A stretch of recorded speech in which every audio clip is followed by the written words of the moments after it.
നമ്മൾ നോക്കാൻ പോകുന്നത് ശരിക്കും പറഞ്ഞാൽ ഇപ്പോൾ ഇറാനിൽ ബന്ദർ അബ്ബാസ് എന്ന് പറഞ്ഞ തുറമുഖത്ത് ഇന്ത്യയുടെ പിന്നെ 2 വാർഷിപ്പ് അതേപോലെ അതിൻ്റെ ഒരു കോസ്റ്റ് ഗാർഡ് ഷിപ്പ് മൂന്നും കൂടെ അവിടെ ഡോക്ക് ചെയ്തിരിക്കുകയാണ്. അപ്പം അത് പിന്നെ ട്യൂസ്ഡേ ഇസ്രയേൽ ഹിസ്ബുള്ള ലീഡറിനെ അറ്റാക്ക് ചെയ്തതിന് ശേഷമാണ് ഇത് പിന്നെ അവിടെ ഡോക്ക് ചെയ്തതെന്നാണ് പരക്കെ പറയപ്പെടുന്നത്. പക്ഷെ എന്നാലും നമ്മൾ അങ്ങനെ നമ്മളുടെ സോൾജേഴ്സിനെ അവിടെ കൊണ്ട് പിന്നെ ഈ യുദ്ധം നടക്കാനിരിക്കുന്ന സ്ഥലത്ത് കൊണ്ട് അങ്ങനെ നമ്മളൊരു ക്വസ്റ്റ്യൻ മാർക്കിൽ കൊണ്ട് ഇടുവോ, അവരുടെ ജീവന് ഭീഷണിയായിട്ട് കൊണ്ട് ഇടുവോ എന്നുള്ളൊരു ചോദ്യം പരക്കെ ഉണ്ട്. നമ്മളങ്ങനെ ഒരിക്കലും ചെയ്യത്തില്ല. നമ്മൾ ഇതിന് എക്സാമ്പിളായിട്ട് ടെററിസ്റ്റ് നമ്മുടെ ന്യൂഡൽഹിയിലേക്ക് പറഞ്ഞ ഇന്ത്യൻ എയർലൈൻസ് വിമാനത്തെ തട്ടിക്കൊണ്ടുപോയതും അവിടെ ഇരുന്ന് ഉള്ളിലിരുന്ന് അത്രയും ആൾക്കാരുടെ ജീവൻ വെച്ചിട്ട് ഇവിടുത്തെ 5 ടെററിസ്റ്റിന് വേണ്ടിയിട്ടുള്ള ഒരു വിലപേശലിന് മുതിർന്നതും അന്ന് നമ്മൾ എടുത്ത നിലപാടൊക്കെ നമുക്ക് വളരെ വ്യക്തമാണ്. അപ്പോൾ അതുകൊണ്ട് നമ്മളുടെ സോൾജേഴ്സിനെ നമ്മൾ ഒരിക്കലും അവിടെ ഒരു പിന്നെ ക്വസ്റ്റ്യൻ മാർക്കിൽ കൊണ്ട് വിടത്തില്ല. ജീവന് ഭീഷണിയാവുന്ന നിലയിൽ, അതായത് ഒരു വാർ ഉണ്ടാകാൻ പോകുന്ന ഒരു മുഖത്ത് കൊണ്ട് നമ്മളങ്ങനെ ഒരിക്കലും നമ്മളുടെ ഇന്ത്യൻ സോൾജേഴ്സിനെ നമ്മളങ്ങനെ വിടത്തില്ല. അപ്പോൾ അവർ നേവി ആയിക്കോട്ടെ, ആർമി ആയിക്കോട്ടെ, ഏത് രീതിയിലായിക്കോട്ടെ. അപ്പോൾ ഇതിൽ പറയാനുള്ള കാര്യം എന്ന് വെച്ചാൽ പിന്നെ ബെഞ്ചമിൻ നെതന്യാഹുമായിട്ട് prime minister Modi Indian government to government relationship സംസാരിച്ചിട്ടുണ്ട്. അത് ഇസ്രായേൽ കൗൺസിലേറ്റുമായിട്ട് ബന്ധപ്പെട്ടിട്ടുണ്ട്. അപ്പോൾ അവിടെ ഇറാനെതിരെ ഇപ്പം ഉടനെ ഒരു അറ്റാക്ക് ഇസ്രായേൽ ചെയ്യത്തില്ല. അതാണ് ഒന്നാമത്തെ കാര്യം.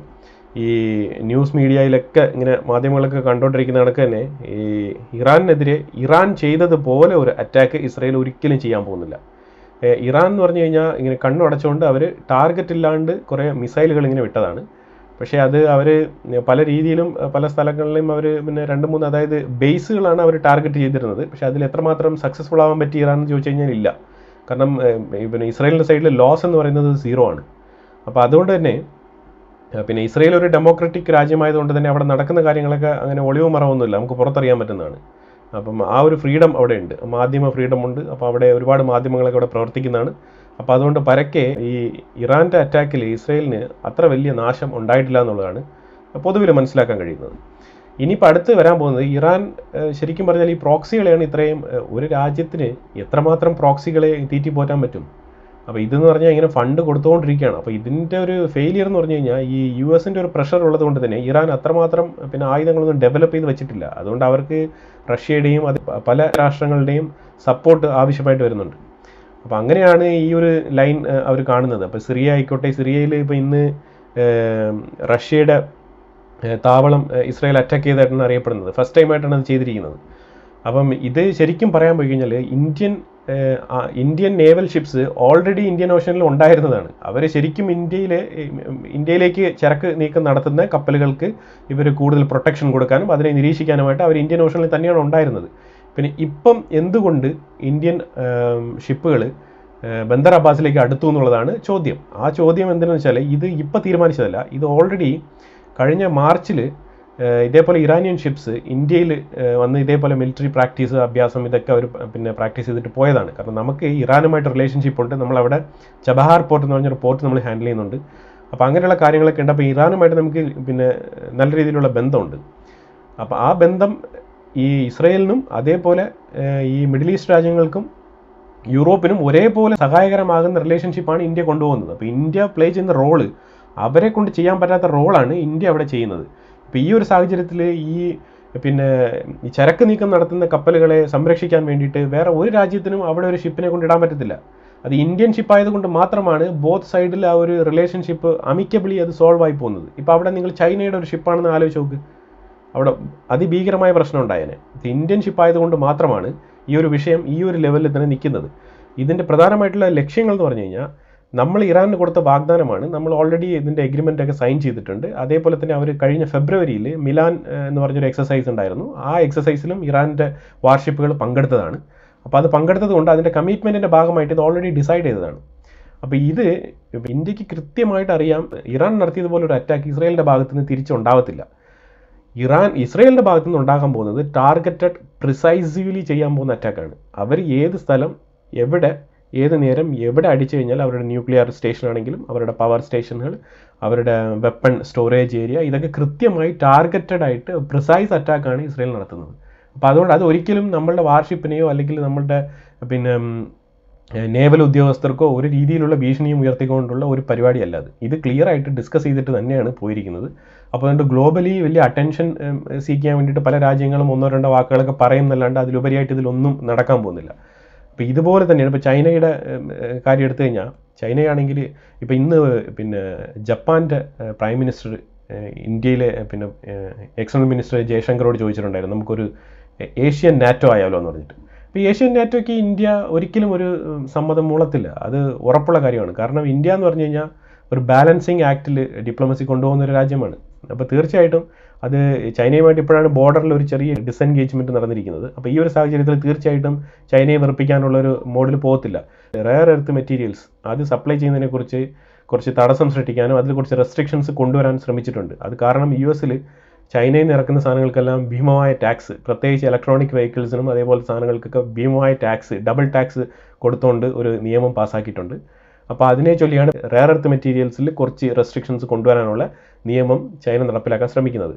പക്ഷേ അത് ഇന്ത്യ ഈ ഒരു സ്ട്രാറ്റജിക് മൂവ് നടത്തുന്നത് കൊണ്ട് തന്നെ ഇന്ത്യക്ക് കുറച്ച് ഫ്ലെക്സിബിലിറ്റി ചൈനയുടെ ഭാഗത്തുനിന്ന് ഉണ്ടാവും. കാരണം ഇന്ത്യയിൽ ഒരുപാട് മെഡിസിൻ ഉൽപ്പാദനത്തിനൊക്കെ ഇവരുടെ മെറ്റീരിയൽസൊക്കെ നമ്മൾ കൂടുതൽ ഉപയോഗിക്കുന്നുണ്ട്. ഇതിൻ്റെ റോ മെറ്റീരിയൽസ് മെഡിസിൻസിനായാലും ഫാർമസ്യൂട്ടിക്കൽ അതുപോലെ ഒരുപാട് കാര്യങ്ങൾക്കൊക്കെ ഈ ചിപ്പ് മാനുഫാക്ചറിങ് ഇവിടെയൊക്കെ ഒരുപാട് റെയർ എർത്ത് മെറ്റീരിയൽസിൻ്റെ ആവശ്യകത നമുക്ക് വളരെ കൂടുതലായിട്ട് വരുന്നുണ്ട്. അപ്പോൾ അതുകൊണ്ട് നമ്മൾ പെട്ടെന്ന് പോയിട്ടൊരു ഏഷ്യൻ നാറ്റോ അങ്ങനെയൊന്നുമില്ല. ഈ ഉക്രൈനെയൊക്കെ നാറ്റോ ആയതുകൊണ്ടോ നാറ്റോ അല്ലാത്തത് കൊണ്ടോ അല്ല റഷ്യ ആക്രമിക്കുന്നത്. അതാദ്യം മനസ്സിലാക്കേണ്ടതാണ്. ഒരുപാട് ചാനലുകളിൽ ഞാൻ കണ്ടായിരുന്നു നാറ്റോ ആണെങ്കിൽ ഒരുപക്ഷെ റഷ്യ അത് അടിക്കത്തില്ല, ഉക്രൈൻ നാറ്റോ ആണെങ്കിലും നാറ്റോ അല്ലെങ്കിലും റഷ്യ ആക്രമിക്കും. കാരണം ഈ നാറ്റോ വന്ന് നിൽക്കുന്നത് റഷ്യയുടെ വാതിൽപ്പടിയിലാണ്. അത് റഷ്യയ്ക്ക് അതൊരു ഭീഷണിയാണ്. അതുകൊണ്ട് റഷ്യ നാറ്റോ ആണെങ്കിൽ അല്ലെങ്കിലും റഷ്യ അടിച്ചിരിക്കുക തന്നെ ചെയ്യും. അതുകൊണ്ട് തന്നെയാണ് നടന്നത്. അത് പിന്നെ സെലൻസ്കി എന്ന് പറഞ്ഞ ഒരു ലീഡർഷിപ്പിൻ്റെ ഒരു ബാഡ് ഇമ്പാക്റ്റ് തന്നെയാണ്. അയാൾക്ക് അത്ര ബോധമേ ഉണ്ടായിരുന്നുള്ളൂ. അപ്പം അത് ഞാൻ നാറ്റോയിൽ ചേരുന്നില്ല എന്ന് പറഞ്ഞു കഴിഞ്ഞാൽ ഈ യുദ്ധം തന്നെ ഒഴിവാക്കാമായിരുന്നു. പിന്നെ ഇതിൽ ഏറ്റവും ഇമ്പോർട്ടൻ്റ് പറയാനുള്ളത്, ഇന്ത്യ പ്രധാനമായിട്ടും ഈ 3 വാർഷിപ്പുകൾ, അതായത് ഒരു 2 വാർഷിപ്പ് ഒരു കോസ്റ്റ് ഗാർഡ് ഷിപ്പിനെ കൊണ്ട് അവിടെ നിർത്തിയതിൻ്റെ പിന്നെ പ്രധാന കാരണം ഇന്ത്യ ഏറ്റവും കൂടുതൽ ഓയിൽ ഇപ്പം റഷ്യയുടെ ഭാഗത്തു നിന്നാണ് എടുക്കുന്നത്. അത് ഇറാനിൽ നിന്നും നമുക്ക് ആവശ്യത്തിന് ഓയിൽ നമ്മൾ എടുക്കുന്നുണ്ട്. അപ്പോൾ അതുകൊണ്ട് അത് മെയിനായിട്ട് അത് തടസ്സപ്പെടാൻ പാടില്ല. കാരണം എനർജി ലോസ് വന്നു കഴിഞ്ഞാൽ ഇന്ത്യയിൽ പിന്നെ ഇപ്പോൾ ഉണ്ടായിരിക്കുന്ന ഫൈനാൻഷ്യൽ ആ ഒരു സ്ഥിതിക്ക് മാറ്റം ഉണ്ടാവും. ആ മാറ്റം ഉണ്ടായിക്കഴിഞ്ഞാൽ നമുക്ക് പിന്നെ നമ്മളുടെ നിത്യജീവിതത്തിനെ അത് ബാധിക്കും. ജനങ്ങളുടെ എവറി ഡേ നമ്മൾ പർച്ചേസ് ചെയ്യുന്ന കപ്പാസിറ്റിയിൽ അതിനെ അഫക്റ്റ് ചെയ്യുന്നതായിരിക്കും.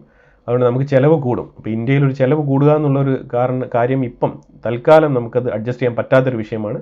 അപ്പോൾ ഇത്രയും ക്രൂഷ്യൽ ആയിട്ടുള്ള ടൈമിൽ ഇത് തടസ്സം സൃഷ്ടിക്കാതെ ഇത് മുന്നോട്ട് പോട്ടെ എന്ന് പറഞ്ഞ് തീരുമാനിച്ചത് കൃത്യമായ തീരുമാനങ്ങൾ എടുത്തുകൊണ്ട് തന്നെയാണ്.